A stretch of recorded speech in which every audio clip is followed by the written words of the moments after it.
AM Extra now. A Portland man is sharing the power of meditation when it comes to spiritual and racial healing. RG Shore is an author, Reiki master, and certified spiritual director.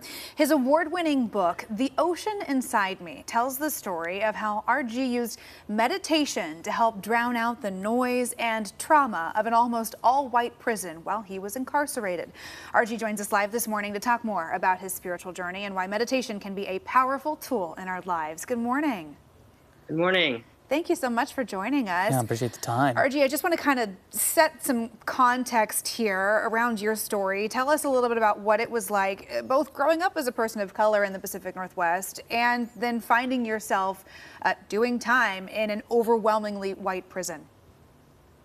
Yeah, thank you. I think that being a person of color in the Pacific Northwest can be sometimes pretty isolating and pretty lonely. And I think when I talk to other people of color in Oregon or the Pacific Northwest, there's sort of a similar sentiment of what does it mean to feel different and what does it mean to feel like you're trying to connect with other people and what does that look like? And so I think one of the more overwhelmingly powerful messages now is how can we find human connection with each other as opposed to our differences? How can we find our commonalities? And so a part of growing up here was how do I find out who I am in a place that sort of promulgates kind of the opposite, right? How do I accept and embrace my brownness in a white world? And how do I do that with grace and compassion for myself? And honestly, I think that was something very similar when incarcerated was, wow, there's no difference in here than out there, and in here it's just sort of a condensed version of what's going on, and the micro is always a reflection of the macro, right? So to me it was like, wow, I can feel the violence out there within my own body, and so that really was a motivator for me to move inward and start to address the wounds within myself.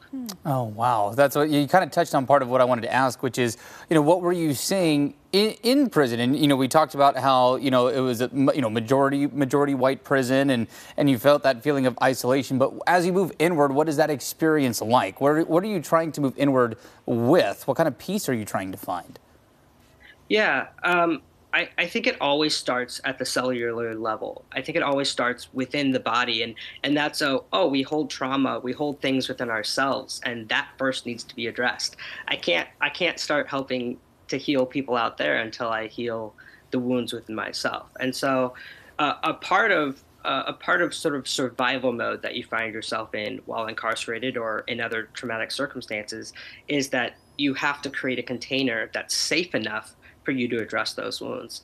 And so if you aren't feeling safe enough, then you're just in survival mode. And so the ocean inside me, my book is all about how I created that safe enough space for me to go inward into my body and find the healing and address the healing that I needed to address and find within myself. And so it's about creating a space. And for me, I have such a connection in the Pacific Northwest to nature and to the ocean and to the mountains and hiking. And obviously, when you're incarcerated, you have no access to nature. And so I think what happened was my body created the realm that I needed in order to find healing. And so, my book is a lot about how I discovered that and then what I did with that, and now how I help other people sort of access that meditative place within themselves. Yeah, I want to talk a little bit about the work that you've since gone on to do. So you discovered this healing through meditation. Can you describe a little bit about, what that meant for you physically and emotionally, how it's changed the way you show up in the world, and then also your nonprofit, Northwest Wisdom, that you've gone on to create. Tell us about how you are supporting others through this work. Yeah, I think you said it really well, which is your own spirituality and your own meditation, whatever that may look like for you, should always lead to helping others heal. It should always be accompanied with some sort of social justice action, right? And so first you have to heal your wounds and address the things that you need to address within yourself. And then as you create that healthier container, you're able to share that with others, and you're able to create a space for others to heal. And so, in founding our nonprofit Northwest Wisdom, we really wanted to create a space where people felt safe enough to address their own traumas. In through a spiritual lens, so through breath work and meditation. And my wife Jess is a yoga instructor, and I am a Reiki master and energy healer. And it's less about the how and more about just the willingness to show up and say, yeah, I want to heal, and how can we create a space for others to be welcomed into that. And so we are doing that right now through Northwest Wisdom, our nonprofit.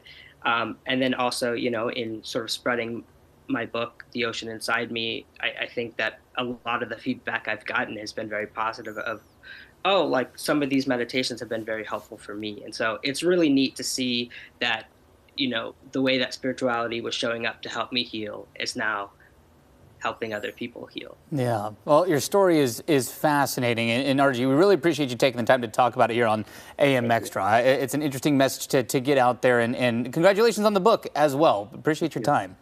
Thank you. I appreciate you. Yeah, and again, RG's award-winning book, that's The Ocean Inside Me. It's available on Amazon, Powell's, or wherever you go buy your favorite books. You can also check out his website. Again, that's northwestwisdom.org.